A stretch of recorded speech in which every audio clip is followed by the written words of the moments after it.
Hello guys, मैं हूं Mohan Sharma. Welcome to my YouTube channel coding is easy. आज के वीडियो में हम लोग पढ़ेंगे सीएसएस के बारे में। सीएसएस एक इम्पोर्टेंट प्रॉपर्टी होती है वेब पेज के अंदर, जो डिज़ाइन करने के लिए, स्टाइलिश पेज बनाने के लिए यूज़ करते हैं। CSS stand for cascading style sheet, right? And CSS is a language we use to style a web page. हमें किसी पेज को अलग अलग पार्टीशन में डिवाइड करना है, अलग अलग लेआउट बनाना है, अलग अलग साइज़ में बनाना है, तब हम सीएसएस का यूज़ करते हैं। अलग अलग कलर देना है हर एक पार्टीशन का।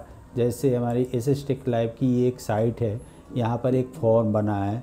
फॉर्म का इधर लेफ़्ट साइड से भी स्पेस है और टॉप से भी स्पेस है, बॉटम में भी स्पेस है। इधर ये लेफ़्ट साइड में इसका कंटेंट है। तो ऐसे अभी तक हम लोग नहीं पढ़े थे। HTML का जो ट्यूटोरियल इससे पहले पढ़े थे उसमें CSS का यूज़ नहीं हुआ। तो इस तरह से एक कलर के ऊपर हम फ़ॉन्ट का कलर कैसे चेंज करेंगे, एक सेक्शन के अंदर हम पैराग्राफ और हेडिंग कैसे रखेंगे एक पार्टिकुलर एरिया में, तो ये सब काम के लिए हम CSS का यूज़ करते हैं, राइट? तो मेनली हम ऐसे समझ सकते हैं CSS को, लाइक हमारे पास यदि बिल्डिंग है, बिल्डिंग को यदि कलर करना है तो हमें पेंट की ज़रूरत पड़ती है, लेकिन बिल्डिंग नहीं रहोगी तो हम पेंट की कहाँ पर यूज़ करेंगे। सिमिलरली CSS का यूज़ हम HTML के टैग में ही करेंगे। CSS का इंडिविजुअल कोई यूज नहीं है, CSS हम HTML के साथ ही करते हैं। तो यहाँ इस कोड को लिखने के लिए 3 टाइप्स है। 3 टाइप से हम कोड लिख सकते हैं, आउटपुट एक ही आएगा, राइट? लेकिन अब यहाँ है पहला टाइप है इनलाइन CSS, सेकेंड है इंटरनल CSS, थर्ड है एक्सटर्नल CSS। इनलाइन CSS के अंदर कोड थोड़ा ज़्यादा लिखना पड़ता है, लेकिन हमें इनलाइन कीवर्ड से ही पता चल रहा है कि हमें कोड को हर एक लाइन में, हर एक टैग में लिखना पड़ेगा और उसका सिंटेक्स होता है ये। इस तरह से हमें हर एक टैग के अंदर लिखना होगा। इसके बारे में मैं डिटेल में बता रहा हूँ। और इंटरनल CSS में भी हम कोड को ऐसे ही लिखेंगे, लेकिन वो एक जगह लिखेंगे और मल्टीपल टाइम सेम पेज पर यूज होगा। मैं करके दिखा रहा हूँ। यहाँ एक पिक्चर है जिसमें आपका क्लियर हो जाएगा कि कोड जब भी हम लिखेंगे, ये एक सिंटेक्स होता है इंटरनल CSS का।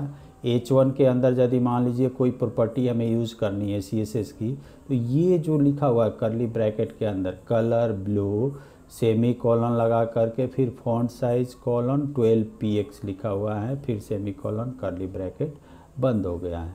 और 2 प्रॉपर्टी और वैल्यू के बीच में, यहाँ कलर एक प्रॉपर्टी का नेम हो गया जो CSS की प्रॉपर्टी नेम है, और वैल्यू इसकी वैल्यू हो गई कि हमें कलर ब्लू रखना है, फॉन्ट का कलर हमें क्या रखना है। तो ये लेफ़्ट साइड वाली प्रॉपर्टी होती है, राइट वाली वैल्यू कॉलन के, एंड 2 प्रॉपर्टी को सेमी कॉलन से सेपरेट करते हैं। दूसरा प्रॉपर्टी यहाँ पर यूज़ कर रहे हैं फॉन्ट साइज़। हमें फॉन्ट का साइज़, फॉर एग्जांपल H1 का हेडिंग के लिए हम बड़ा हेडिंग देने के लिए H1 टैग का यूज़ करते हैं, लेकिन उससे भी बड़ा चाहिए तो हम इस तरह से फॉन्ट साइज़ लिखेंगे H1 के अंदर, और उसका साइज़ कितना अप्रोक्स 36 के आसपास होता है उसका डिफ़ॉल्ट साइज़। तो हमें और ज़्यादा चाहिए, 50 चाहिए, 60 चाहिए, तो यहाँ 60px लिख देंगे, राइट? और तीसरा प्रॉपर्टी होती है एक्सटर्नल CSS। एक्सटर्नल CSS का एक क्या एडवांटेज है कि हम एक कोड को मल्टीपल पेज पर यूज़ कर सकते हैं। इंटरनल CSS में एक कोड को हम सेम पेज पर मल्टीपल टाइम यूज़ कर सकते हैं, और लेकिन एक्सटर्नल CSS में CSS के कोड को हम मल्टीपल पेज पर मल्टीपल टाइम यूज़ कर सकते हैं। और इनलाइन CSS में हम एक कोड को एक पार्टिकुलर टैग में ही यूज़ कर सकते हैं, राइट? तो आइए चलते हैं हम लोग कोड के अंदर। कोड में देखते हैं कि इसका CSS का कोड कैसे लिखाएगा, राइट? यहाँ मैंने डिफ़ॉल्ट जो HTML का प्रॉपर्टी है वो मैं लिख दिया हूँ। टाइटल टैग लिख देता हूँ, टाइटल के अंदर CSS ट्यूटोरियल करके लिख देता हूँ।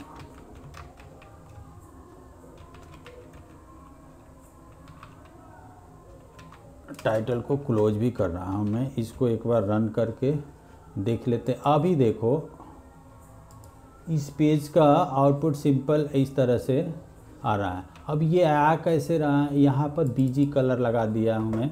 बीजी कलर आप पढ़ चुके हो, इसके पहले वाला वीडियो में मैं बता चुका हूँ, नहीं देखे होंगे तो जब CSS पढ़ने से पहले यदि आप HTML का मेरा वीडियो नहीं देखे होंगे तो कंप्लीट देख लेना प्लीज़, तभी CSS समझ में आएगा, क्योंकि उसी के बेस पर मैं आगे बताऊँगा। राइट, अभी हमें बैकग्राउंड कलर चेंज करना है, तो ये जो प्रॉपर्टी है ये HTML की प्रॉपर्टी है। राइट, अब मैं यहाँ से ये हटा देता हूँ और सेम प्रॉपर्टी हमें CSS के थ्रू अप्लाई करना है। तो अब CSS में देखो हम कैसे करेंगे, यहाँ पर स्टाइल लिखना होगा, ये कोड लिख रहा हूँ। CSS का सिंटेक्स होता है स्टाइल इक्वल टू, जैसे मैं फिगर में दिखा दिया, बैकग्राउंड कलर चेंज करना है तो बैकग्राउंड लिखेंगे, colour equal to light blue था तो हम लाइट ब्लू, सेमी कॉलन से टर्मिनेट करते हैं एक प्रॉपर्टी, हमें एक ही प्रॉपर्टी इसमें यूज़ करना है, तो ऐसे एक प्रॉपर्टी लास्ट में सेमी कॉलन नहीं लगाएंगे तभी भी चल जाएगा। तो ये हमारा CSS का सिंटेक्स हुआ, जिसमें ये स्टाइल लिखना है, स्पेस देकर टैग के बाद इक्वल टू, यहाँ पर प्रॉपर्टी का नेम हुआ ये, और ये इसकी वैल्यू हुई। सिमिलरली मान लो हमें H1 में कोई प्रॉपर्टी लगाना है, ये इनलाइन CSS का एग्जांपल है, तो यहाँ भी हमें लिखना होगा, इसका फ़ॉन्ट कलर हमें चेंज करना है। तो यहाँ फ़ॉन्ट कलर के लिए प्रॉपर्टी का नेम होता है कलर, और इसमें हम लिखेंगे रेड ग्रीन ब्लू जो चाहिए। तो फ़ॉन्ट का कलर मैंने लगा दिया, सेमी कॉलन नहीं लगाओगे तभी भी चलेगा, लेकिन एक स्टैंडर्ड है कि सेमी कॉलन लगाना चाहिए।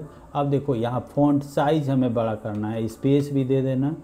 फ़ॉन्ट साइज़ ये दूसरी प्रॉपर्टी मैं यूज़ कर रहा हूँ, हमें इससे भी बड़ा चाहिए तो 50 px कर देता हूँ मैं।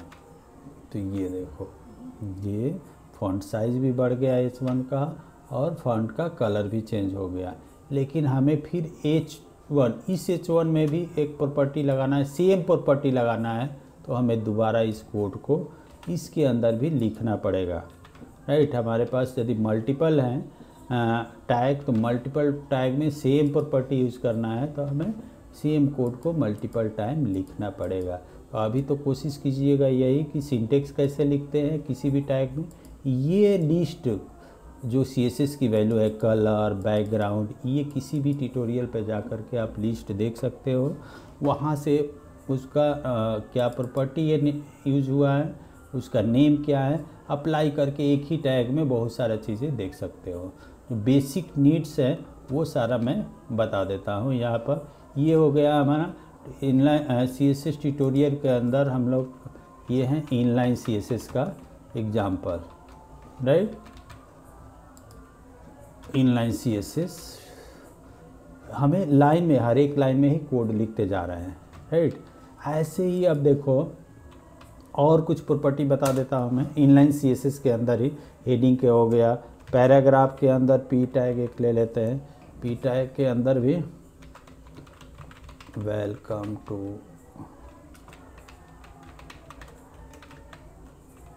लैब, जहाँ पर मैं पैराग्राफ को बंद कर देता हूँ। ओके, अब देखो इसमें भी सेम वैसे ही प्रॉपर्टी लगाना है, तो हमें दोबारा लिखना पड़ेगा style equal to, colour change करना है। अभी ज़्यादा प्रॉपर्टी का यूज़ नहीं कर रहा हूँ मैं, दो ही प्रॉपर्टी, फ़ॉन्ट का कलर, बैकग्राउंड और साइज़ का यूज़ कर रहा हूँ। कलर इक्वल टू हमें ब्लू करना है, ब्लू कर दिए।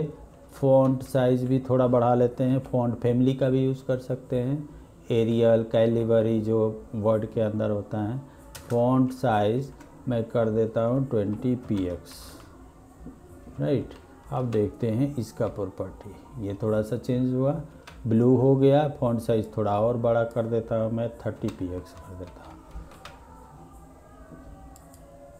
ये देखिए बढ़ गया फ़ॉन्ट साइज़।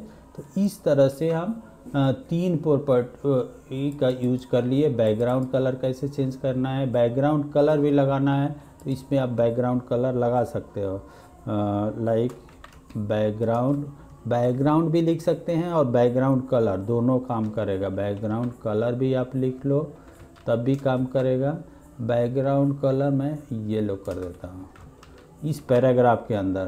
तो ये देखो, जैसे हम लोग पहले पढ़ चुके थे कैटेगरी में कि टैग को कैसे कैटेगराइज, ब्लॉक लेवल एलिमेंट था ये। तो मैं बताया था कि 100% लेता है किसी भी स्क्रीन का, किसी भी टैग का ब्लॉक लेवल एलिमेंट पे। तो ये देखो स्क्रीन का 100% ले लिया है, राइट।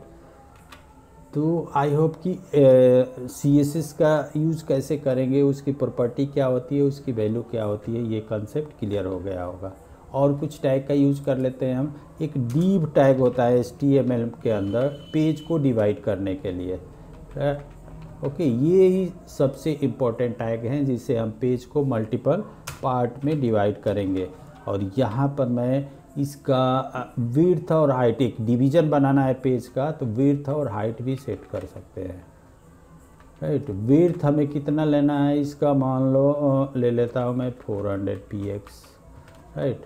हाइट इसका ले लेते हैं, हाइट भी 400 px ले लेते हैं। अब और इसके साथ हाइट विड्थ तो ले लेंगे, और इसका बैकग्राउंड कलर यदि लेना है तो बैकग्राउंड कलर भी ले लो, या बैकग्राउंड लिख लो, मैंने रेड लिख दिया। और इस डिव को क्लोज भी करना होगा, div क्लोज कर दिए। तो ये देखो हमारा एक इस तरह से आउटपुट मिल जाएगा, इतना बड़ा 400 बाई 400 px का एक रेक्टेंगल बन गया, राइट। अब इसके बीच में कुछ लिखना है तो यहाँ पर लिखेंगे। ये देखो, इसके अंदर हेडिंग भी लिख सकते हो, पैराग्राफ भी लिख सकते हो, जो ज़रूरत है। मैं यहाँ पर एक H1 टैग का यूज़ करके डिव सेक्शन, और इस डिव H1 को क्लोज भी कर देता हूँ। ओके गाइज़, इस वीडियो में इतना ही। यदि ये वीडियो आपको अच्छी लगे तो अपने दोस्तों के साथ शेयर करो और सब्सक्राइब भी कर लेना, ताकि नया कोई वीडियो डालूं तो आपको नोटिफिकेशन पहले मिल जाए। Thanks for watching this video.